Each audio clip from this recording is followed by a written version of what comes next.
Riding the subway, I came across this ad. Clearly, it's a type of public service announcement trying to convey that we could reduce the number of youth smoking if cigarettes were out of view. But what really captures my attention is the statement, "it's a fact." Whenever I hear the phrase, "it's a fact," applied to social behavior, I am skeptical.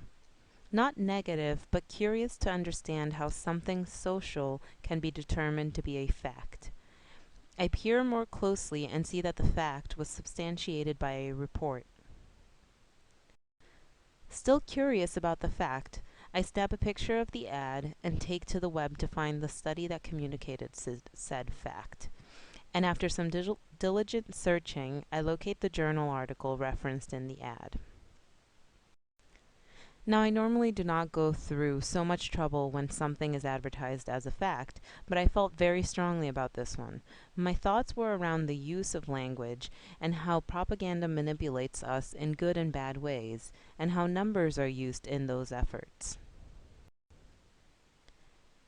The statement, "It's a fact.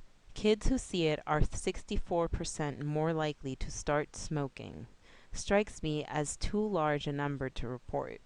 And how is the phrase "more likely" defined? Who constitutes this so-called population of kids? It is not that I want cigarette advertising to increase, and perhaps concealing cigarettes could lead to decreased smoking across the board, but I am concerned about how the word "fact" has been used with a vague assertion of "more likely" for an undefined population. My quantitative reasoning kicks in here. Are they saying that 64% of children who see cigarettes are going to smoke those cigarettes? The number seems too high to me to assert that 64% of the population of youth will smoke. And on face value, when I see the word "kids," I imagine young kids, preteen and early teens, as those who I'd categorize as kids. And I think that the everyday person is being persuaded to believe that more than half of youth will risk smoking due to seeing cigarettes. So I investigate to see what the statement really means. The cited study was funded by the National Cancer Institute, a body with a vested interest in the reduction of smoking to reduce the incidence of lung cancers.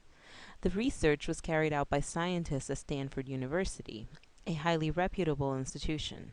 These facts in themselves would lead me to believe that the study is a sound source of information.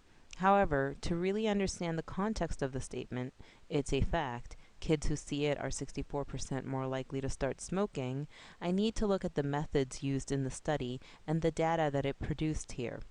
You see the basic summary, in which you do not find the 64% referenced. It is in the body of the report, under the results section, that we locate the statistic referenced in the ad.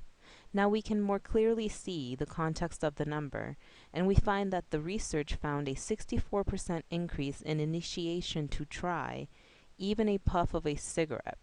This increase happened between those who had lower shopping frequency and those who had higher shopping frequency in stores that visibly carry cigarettes. It is not a 64% of the entire sample. It does not mean that 64% of all youth exposed to cigarettes at these stores will try smoking, but that there is a recorded association between smoking and frequency of shopping where cigarettes are sold among this population of youth aged 11 to 14. As a sociologist, I am curious to further understand which youth visited the stores more frequently and why. For instance, who are the youth shopping at liquor stores? How are these stores distributed throughout the town and community? Could the results be associated with the age group? Is it different for older teens' initiation into smoking? How many of the participants actually became regular smokers and stayed smokers? These are some of the many questions I could possibly come up with. I walked you through this case because it serves as an example of how there is more to be known about the facts, the data and information we encounter in our day-to-day. Quantitative reasoning is the power to know how to work with the numbers you read and hear every day. It is not just about applying mathematical skills, but about knowing how to contextualize data and interpret that data into meaningful information. This course will help you hone in on this skill set by learning what kinds of questions to ask when faced with statistics and data, by exercising your mathematical skills and showing you how they can be employed in the most mundane to complex ways to form knowledge and practice for everyday life. We will practice telling the story of numbers and telling stories with numbers. You will become adept at thinking, processing, and writing the quantitative to become better in your discipline, but also a better informed member of society. You will hopefully find illuminating the ways that data and information relate to our more personal experiences and to the macro social dynamics we witness and participate in.